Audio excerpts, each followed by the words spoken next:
Tomorrow is the big day for Star Wars fans, as Disney Plus Day will be giving us plenty of Star Wars news to keep us going until the Book of Boba Fett drops next month. The one thing that everyone is waiting for, though, is the reveal of the first teaser trailer for the long-awaited Obi-Wan Kenobi show. And while we still have a whole day to wait, today we got a bunch of concept art from the show that gives us some insight as to what we could be seeing when the show drops on Disney Plus next year. Now, some of these pictures have been leaked somewhat before, as they were from the sizzle reel from last year's Investor Day, but getting to really see them is amazing. Also, keep in mind that this is my first time seeing these images, so these thoughts are purely off of my first impressions. I could easily miss the mark on all of my theories and ideas here. First off, though, seeing a scruffy-looking Ewan McGregor is incredible. This is what we were all waiting to see. How he's been adapting to living on Tatooine for so long, and these images actually give us an idea of what to expect, from story ideas to locations to theories that have been going on forever. Especially this image here of an Inquisitor landing on the sands of Tatooine. Now, while this is concept art, it does look like this Inquisitor is actually Trilla from the Jedi Fallen Order game, and if that's true, I wonder if this show will take place before that game,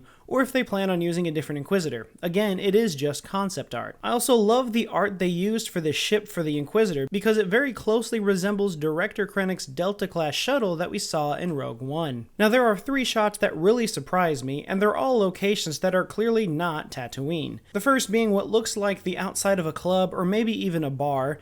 Now, this may be the closest resemblance to Tatooine and could possibly be somewhere on the planet, but I'm not very sure. I was going into this with the idea that there wouldn't be a lot of traveling off-world since Obi-Wan is busy protecting Luke from who knows what, but maybe I'm wrong, because this next shot definitely has to be somewhere on Coruscant. The color and the cityscape just screams it. Now, this does make sense since it's the capital of the Empire, but I wonder what significance it could have in the show. Perhaps this is where the Inquisitor starts searching for clues on where they could find Kenobi, or perhaps this has something more to do with Vader. The next shot throws all bets out the window for myself personally, as I really have no idea what I'm looking at.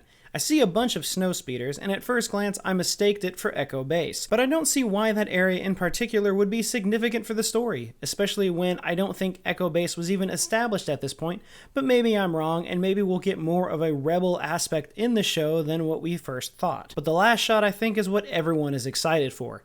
Darth Vader, sitting on his throne in his castle on Mustafar. This is just an awesome image to see. I've always wanted to see more of Vader's castle, and I so hope that we get to see more of it, especially since this show is supposed to have a rematch between Vader and Obi-Wan. The same rematch that is mentioned in A New Hope when Vader says, "When I left you, I was but the learner, now I am the master." Now, I'm one of the people that thinks that was in reference to their duel in Revenge of the Sith, so I don't know how this is going to play out, but I do know that I'm definitely on board and excited to see it happen, if it truly is the rematch that everyone is expecting it to be. But that's everything I have to say about these concept images for the Obi-Wan Kenobi show. I think that the images are promising, and I really think that we are going to get a high-quality show with a very rich story. But what are your thoughts? Do you like what you see from the images shown, or will the full-blown trailer be what it takes to win you over? Let me know all of your thoughts in the comments below. But before I go, I do want to say that I will be discussing the images more in depth tonight on a live stream with Star Wars on High and Star Wars Timeline tonight at 8 p.m. Central Time. I will leave a link to it in the comments below, so check that out if you're interested. But until then, don't forget to leave a like and subscribe if you haven't, and remember, the Force will be with you, always.